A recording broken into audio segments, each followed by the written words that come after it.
मोदी जी, अगर एक सवाल मैं ये समझना चाहूँ कि ये जो तीसरा टर्म होगा आपका, वो पहले दूसरे से अलग कैसे होगा? पहला कार्यकाल मेरा कैसा गया, तो मैं सामान्य मानवी की जो ज़रूरतें थी उनको मैं एड्रेस करना चाहता था। मैंने उस दिशा में काम किया और उस समय देश के अंदर एक निराशा का वातावरण था, सरकार के प्रति नफरत का वातावरण। भाई सरकार यानी निकम्मी, मुझे विश्वास भरना था, मैंने उस पर काम किया, मजबूती लाया। जो दूसरा कार्यकाल था वो मैंने कुछ परिणाम दिखाए, लोगों को विश्वास भर दिया कि हम आगे बढ़ सकते हैं, हम दुनिया के अंदर एक कॉन्फिडेंस लेवल आया है देश में, वो कॉन्फिडेंस एक बहुत बड़ी ताकत है।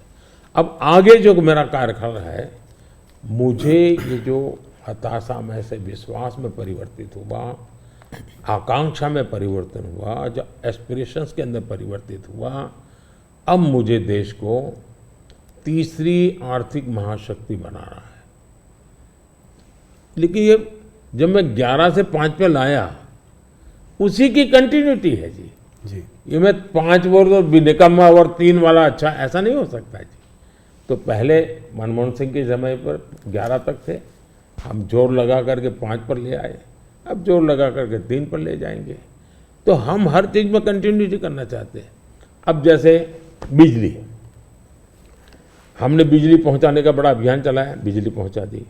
अब मेरा लक्ष्य है पीएम सूर्यघर योजना और 0 बिजली बिल, और मैं हर घर पर सोलार सिस्टम लगे, और मैं सिर्फ बिजली का बिल 0 चाहता हूँ, इतना नहीं, मैं 3 चीज़ें चाहता हूँ। एक, हर परिवार का बिजली का बिल 0 हो। दूसरा, अतिरिक्त बिजली जो हो वो बेचे, कमाई करे। तीसरा, जमाना इलेक्ट्रिक व्हीकल का आएगा।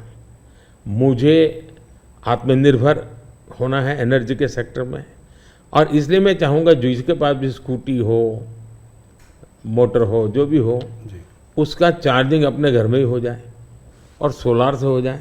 मतलब आज उसका जो ट्रांसपोर्टेशन का महीने का 1000-2000 रुपया खर्चा आता है, वो भी 0 हो जाए। ये त्रिविध बेनिफिट नागरिक को और देश को, पर्यावरण का बेनिफिट, देश को आज पेट्रोलियम इंपोर्ट करने का जो अरबों डॉलर जा रहे हैं बाहर, वो बंद हो जाएगा। तो मल्टीपल बेनिफिट वाला योजना।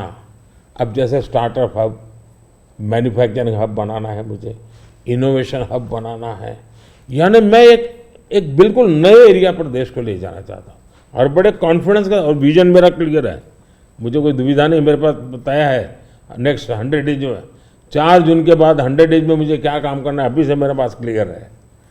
5 साल में क्या करना है, क्लियर है। 2047 में विकसित भारत बने, क्लियर है। इसलिए मैं कहता हूँ 24/7 फॉर 2047, ये मेरा मिजाज है।